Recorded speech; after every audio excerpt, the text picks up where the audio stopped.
The Dating Show, brought to you by olderdatingonline.com. So, Danielle, do you think it's a good idea when a man's dating, do you think it's a good idea he turns up wearing a wig? No, I don't think wigs ever go down very well. No, exactly. Now, this is a tricky one for many men because we're talking about hair loss, baldness, and it worries a lot of men and maybe a lot of women as well. You can lose a bit of confidence over it. You feel a bit sort of self-conscious. But you've been looking at this sort of this issue when it comes to dating and attractiveness. Yeah. So just tell us what you've sort of found out. Well, unfortunately, baldness is very common amongst men. 2/3 of men have their hair falling out by the age of 35, and almost 85% will have significantly thinner hair by the age of 50. So this advice will help a lot of men out there. I'm taking it all on board here.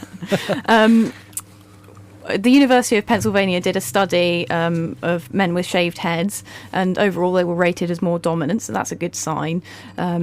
They did 3 experiments with participants rating photos and descriptions of bald men, and those with hair on characteristics like dominance, confidence, masculinity and attractiveness. And they found that bald men were seen as more dominant, and they're also seen as taller and stronger. So that could help, give you some more confidence, I suppose, if you. Yeah. And taller, that's a strange one, isn't it? Yeah, I think it comes from the Hollywood action stars like Vin Diesel and Bruce Willis. Yeah. They're bald, and Dwayne "The Rock" Johnson, they're all bald, and they're quite popular in action films, so it probably comes with an association with that, I think. Yeah, okay.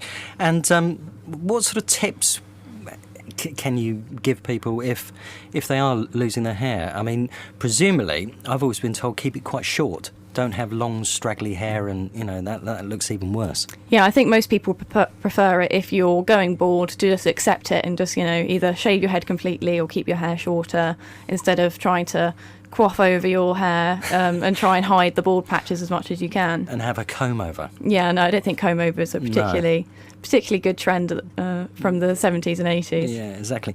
But there are famous people. If you look at some famous people like Sean Connery, he actually, you could argue, he looks better bald than when he had hair. And it is the case with maybe Bruce Willis as well. A lot of famous people, when you look at them, when they actually are bald, they actually look better.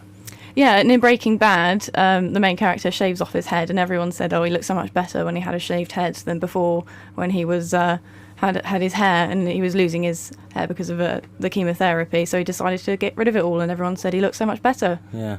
Do you think, because obviously with men it's a big issue, do you think it's that big an issue with women generally? Do you think they really notice it as much as we think you do? Well, the Superdrug Online Doctor did a survey of just under 2,000 women, and they found that in the US, 54% of American ladies actually liked the bald head, and 41% of British women said they enjoyed it as well. But 97% said they'd still be interested if you had hair loss. So it doesn't really matter that much, I think, to a lot of people. So we should just get over it and just accept it, I think, is the best advice to give. Brilliant research. Thanks very much, Danielle. The Dating Show, brought to you by olderdatingonline.com.